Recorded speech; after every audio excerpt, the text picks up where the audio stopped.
Bé, bona tarda. Primer de tot, moltes gràcies per apropar-vos avui, que tinc moltes ganes, sobretot, de dir una frase que he venido a hablar de mi libro. Feia molta il·lusió dir aquesta frase després de tant de temps, i sí, he venido a hablar de mi libro, he vingut a parlar de l'aventura de Berta Nanolan, un llibre molt personal que vaig escriure tot just vaig començar ara, 2021, el 2019, fa 2 anys. Aquest llibre vaig tenir la sort de guanyar el Premi de Divulgació Científica de Ciutat de Benicarló. L'explicació estarà dividida en 2 parts. Una és com vaig arribar a escriure aquest llibre i una altra parlaré del llibre en si.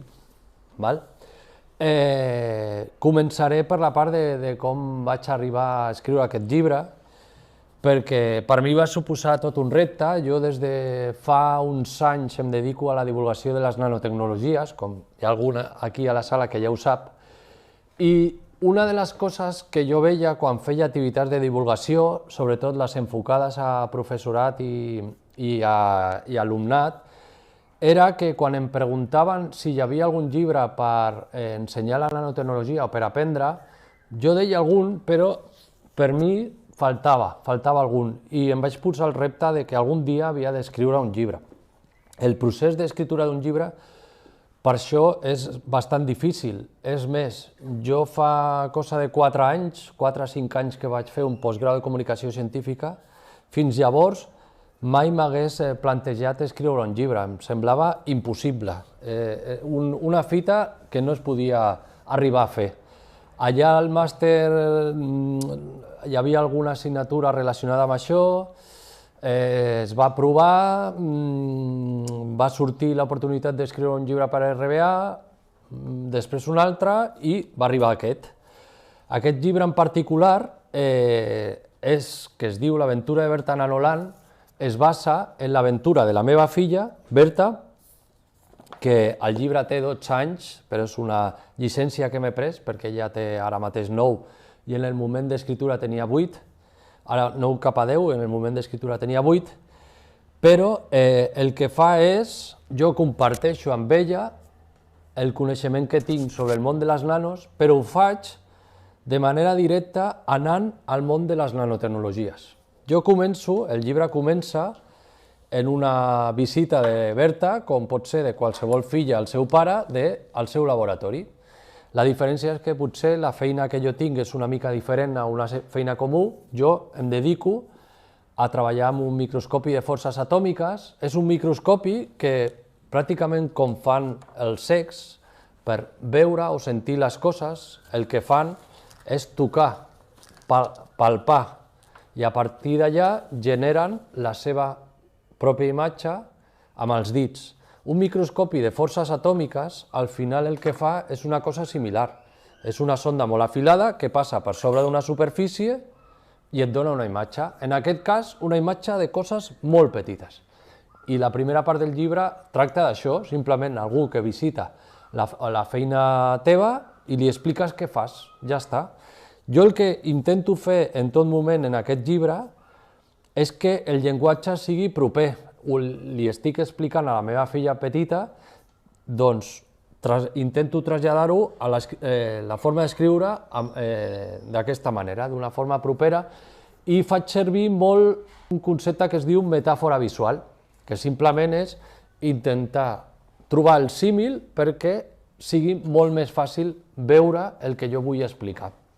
I és així com faig la primera part. A partir d'aquí anem al segon capítol, que es diu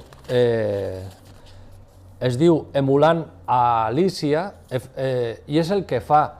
Faig una mica, si hi ha un llibre que és icònic dintre, en general, de la literatura per petits i grans i de la literatura científica, és Alícia en el País de les Meravelles. En el fons, ja ho veieu, no? L'aventura de Berta Nanolan.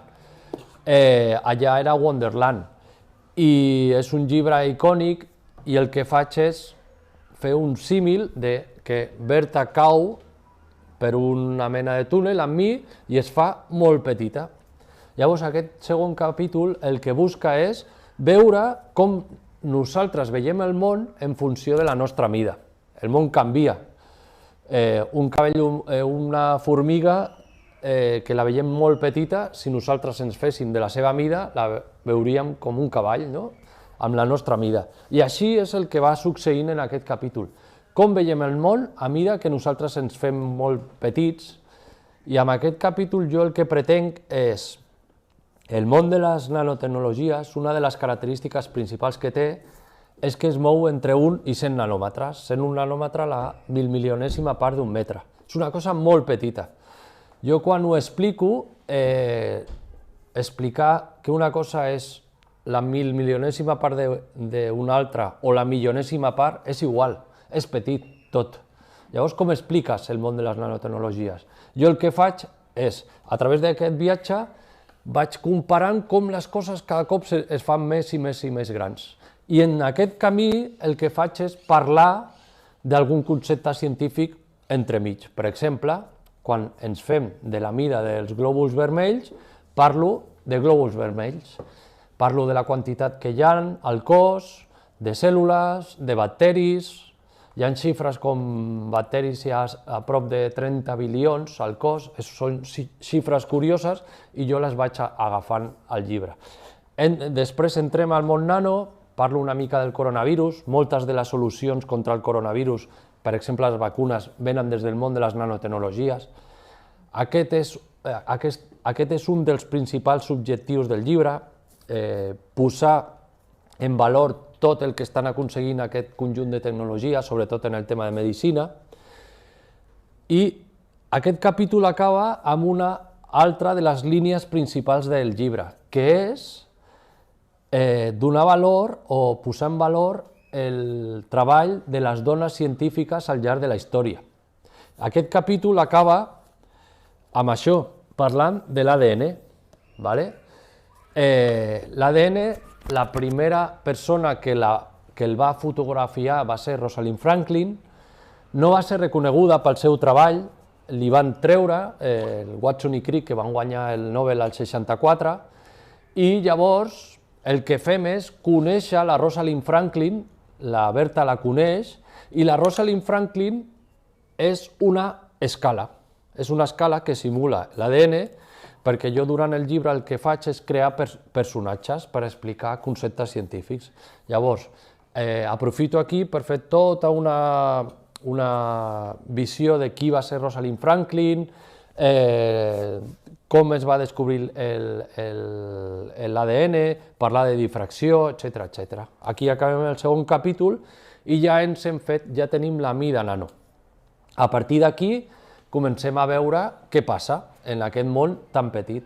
Abans de tot, si hi ha una característica del món nano, és el fet, com deia Richard Feynman, que és un dels protagonistes del llibre, en una xerrada molt icònica que es deia There is plenty of room at the bottom, el primer que va imaginar-se el món atòmic, el món de les nanos, va dir: per què no podem manipular la matèria a escala atòmica? Per què no podem jugar amb els àtoms? Llavors, una de les característiques del món nano és jugar amb els àtoms, manipular-los, construir estructures atòmiques. Però una de les coses que fa temps que li estava donant voltes era el fet de com expliquem els àtoms. Com expliquem els àtoms als alumnes, com normalment ho expliquem i demés, que normalment és a través del model planetari, on tenim un protó, un neutró i electrons donant voltes. Aquest model és erroni, però és el més fàcil que fem servir. Però per què ho fem? Perquè el model que explica el comportament atòmic és el model quàntic, que és molt complex. Però, i per què no podem explicar el model quàntic? Per què no ens atrevim? I llavors jo el que faig és un apropament històric a com es va descobrir el model quàntic i com s'explica l'àtom, intentant utilitzar de nou metàfores visuals. I parlo de model quàntic, i parlo de tot això, però jo no ho faig, ho fa Liz Meitner, descobridora de la fissió nuclear, i una altra dona que és protagonista del llibre, ella era jueva, va ser perseguida pels nazis, va ser clau amb Otto Hahn en el descobriment de la fissió nuclear. Otto Hahn va rebre el Premi Nobel al 45, ella no li van donar, però la feina era dels dos. Doncs parlo de tot això i entro molt en el món atòmic fins a acabar amb la taula periòdica, que la taula periòdica ens l'explica una taula que és qui va descobrir la mateixa taula, és un altre dels personatges del mateix, perquè una de les coses que jo intento fer és que existeixin personatges per explicar-nos les coses, és a dir, que nosaltres els podem visionar a través de la lectura, com intentem imaginar-nos una taula que es diu Mendeleev i que ens explica què és la taula periòdica. A partir d'aquí ja canvia una mica el llibre i ja es dedica al món de les nanotecnologies. Parlem de nanorobots, tot això, a partir d'aquí tot el recorregut ens acompanya Richard Feynman, el que us deia abans, nanorobots amb Eric Drexler, que és una mena de boira, simulant un llibre icònic que ell va escriure que parlava d'una boira gris, si no som capaços de controlar aquests nanorobots, que ara s'han posat tan de moda amb Miguel Bosé. Jo parlo de què són els nanorobots, les màquines moleculars, l'estat actual, que encara ens queda. Es crea un aquari, en aquest aquari hi ha nanorobots, hi ha una cosa que es diu nanoswimmers, com funcionen els mecanismes, les aplicacions, etc. Parlo de com construïm el món nano, es pot construir de coses grans a coses petites, o de coses petites a coses grans. Parlo de tot això, de les propietats que caracteritzen el món nano, com la reactivitat, la superfície específica. També parlo, tot això a partir d'aquí, de nanomaterials. Per exemple, parlo de l'or nano. L'or nano no és groc, l'or nano pot ser violeta, pot ser vermell, per una propietat quàntica que es diu plasmó de ressonància. Jo la intento explicar a partir de moviments de ball, aquesta és la metàfora visual que jo faig servir. L'or nano és la senyora Gold. La senyora Gold, jo explico que és una forma rodona que parla amb Berta, li explica com funciona, té colors diferents, pot controlar, en funció de la seva mida, controla el color, té un cosí que es diu d'àureo, que és l'or macro, els comparo. També parlo de ferrofluids, és a dir, nanoimants, com funcionen els nanoimants, com s'estan aplicant en hipertèrmia, i això acabo el llibre, no ho diré, però és la part més personal d'aquest llibre, parlant del meu pare, però això ho haureu de veure al llibre. Tota la nanomedicina ens l'explica Rita Levi Montalcini, la quarta dona en guanyar el Premi Nobel de Medicina. Va ser també una fervent feminista. També parlo de Mildred Dresselhaus, que va treballar molt per potenciar l'educació de les nenes. Ella va ser experta en grafit, em permet amb ella, que té una forma rodona, una forma hexagonal, parlar del grafè, dels nanotubs de carboni, parlar del fulerè, és a dir, l'otrus del carboni, com funcionen, com s'apliquen, quins mecanismes de formació tenen, com els podem veure, i també amb el grafè creo una mena de cartes, que són personatges també. Fem aquest símil amb les cartes d'Alícia en el País de Nanoland, de Wonderland, i així més o menys va construït el llibre. Intento que aquests conceptes abstractes tan complexos es puguin explicar a través de personatges, i no sé, he fet un primer quart d'hora explicant això, però m'agradaria parlar ara sobre preguntes, contestar preguntes, si no, jo segueixo parlant d'aquest llibre. Ara només dic que l'acabem de traduir i no trigarà en sortir l'edició espanyola, ara està en català. I no sé, teniu alguna pregunta? He fet una visió, no volia enrotllar-me perquè jo crec que un llibre el millor és llegir-ho que explicar-ho, no? Però teniu alguna pregunta?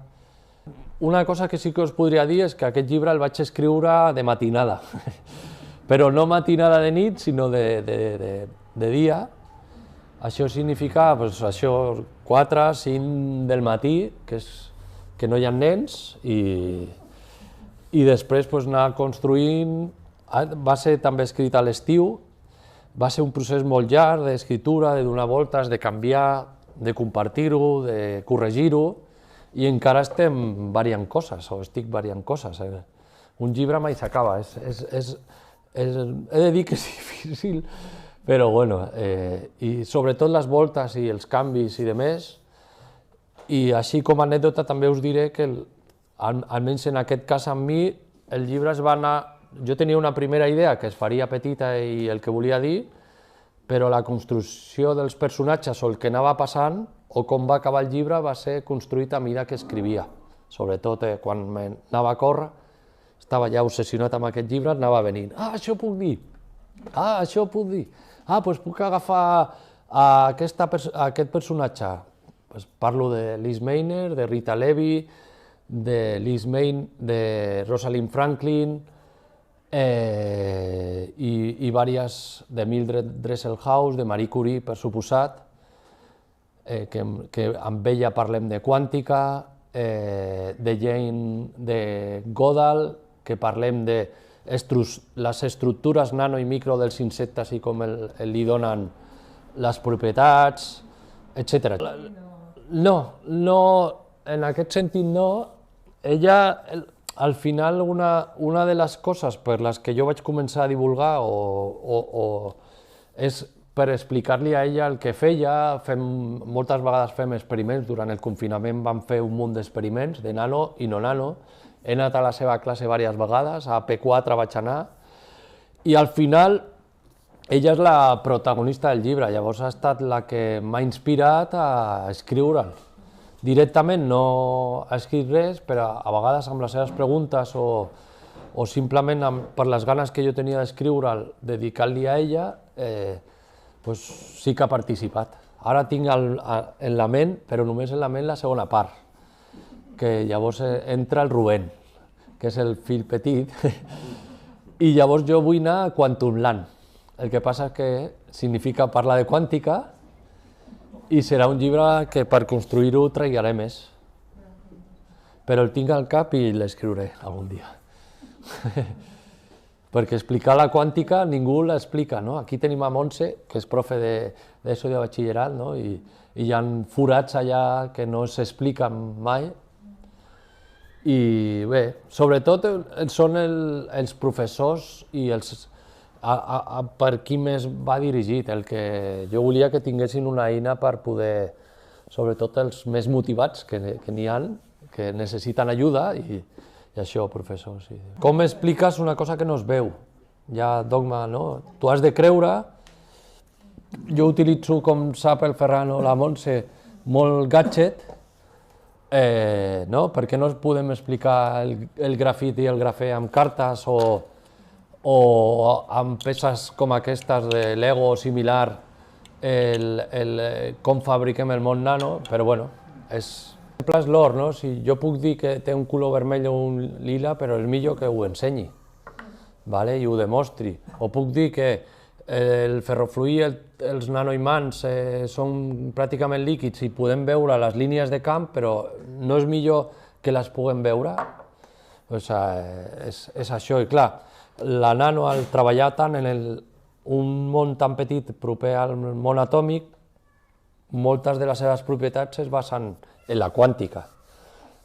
I bé, el llibre explica quàntica, explica la relació entre la nano i la quàntica. No entra a parlar de la dualitat ona-corpuscle, però Però sí que explica pues, el superparamagnetisme, el plasma de ressonància, etcètera, etcètera. Sí, sí, ho intenta i, bueno, i el feedback de qui ho ha llegit, dels que coneguts, pues és bo, que ho han més o menys entès, en general i demés, que era al final la principal idea del llibre. L'ICN, l'Institut Català de Nano, dintre del projecte NanoEduc, amb la UAB, UB i el CSIRE, estava fent una proposta interactiva. Sí, sí. Hi ha alguna cosa, per això, hem fet en algun projecte nostre divulgatiu algun vídeo d'aquests que de realitat augmentada o 3D, que et fas petit, però bueno, incideixo en el fet que m'ha costat molt escriure el llibre i que són moltíssimes hores per fer-ho, després una primera versió fins la, jo què sé, quina versió, potser ara és la 80. Ara l'acabo de traduir i he modificat coses per millorar-les, coses que o eren massa complexes o les he fet més simples o he millorat la redacció, mai acaba. I ara, bueno, aprofito perquè a l'octubre surt un altre, d'història, història de la nano, que he fet amb un amic, amb un col·lega que es diu, mexicà, que es diu Miguel García Guerrero i es diu Molècules al desnudo, i aquest sí que, ell és físic i parla més de la quàntica i tota la història, sobretot història de la nano, explicant a partir de petites històries, nanohistòries, això. Sí, sí. Aquest el vam escriure en confinament. I aquí també es parla fa preguntes la Berta durant el llibre, es parla, per exemple, dels punts quàntics, són unes petites partícules al voltant de 10 nanòmetres de semiconductors, d'òxids, que tenen una propietat que es diu fluorescència, control del color en funció de la mida, que s'apliquen, per exemple, en els televisors, aquests determinats televisors estan utilitzant aquests punts quàntics, i en medicina, i una pregunta que fa la Berta és, però això ens pot fer mal? Parlem de tot això, i lligat a qualsevol tecnologia hi ha un risc, qualsevol cosa té risc, i la nano també. Ara, no heu sentit parlar de les mascaretes amb grafè? Bueno, realment no se sap si són tòxiques, s'han tret per prevenció i no hi ha evidència de cap mena, però s'han tret, s'ha de dir, i aquí jo faig una crítica directa del sistema actual, que és que aquestes es fan, crec que es van descobrir a Espanya, les comercialitza una empresa canadenca, però les fan a Xina. Llavors, qui controla el control de qualitat que es fa a Xina, no? I aquí ha sortit el dubte, no? És a dir, no hi ha evidències científiques que el grafè pugui ser nociu, el que passa és que al tenir-ho tan a prop de la boca, directament l'aspires, si no està ben... Però no hi ha cap evidència, s'ha tret sense evidències. Com està passant, un exemple igual és el de les vacunes. Hi ha casos de trombos, però són un tant per cent baixíssim. I qui ens diu que sense vacunes també hi haurien, aquestes persones haguessin patit trombos o no, però a vegades sense evidències passen coses. Amb la nano hi ha determinats productes que s'estan investigant que poden causar algun problema, un cop investigat si és així, es treuen com passa amb la vida en moltes coses. Marie Curie va morir de càncer perquè treballava amb material radioactiu. La radiació que es fa servir per les... Un dels descobriments que va fer era la possibilitat d'utilitzar determinat material per fer... Estava en Primera Guerra Mundial, en plena Guerra Mundial, per fer radiografies dels soldats i de més, va crear el que es va conèixer com els petits curís, és a dir, eren per fer radiografies portàtils, i ella va morir per sobreexposició, va tenir un càncer. Va ser utilitzat, va arribar un moment que es va descobrir que això era perillós, i llavors es treu, s'utilitza amb cura i de més, amb la nano hem de fer el mateix, com amb qualsevol tecnologia. Sí, les nanopartícules de plata, que per exemple les podem trobar a Carmanyoles, hi ha determinades aplicacions que potser no cal, són biocides i poden ser... Però hi ha altres, per exemple, es venia una sabata per diabètics que curava el peu del diabètic. I hi ha gent que o perd el peu o perd la vida per sepsis, no? Si hi ha una solució, llavors sí. Però també es trobava en peluix per bebès que es fiquen a la boca, això ho traiem de valorar riscos i beneficis i això. Vacuneu-vos, Seneca, i la Pfizer també. L'RNA està encapsulat amb nanopartícules. Jo no volia fer una xerrada de nano, volia ser un recorregut lleuger al llibre.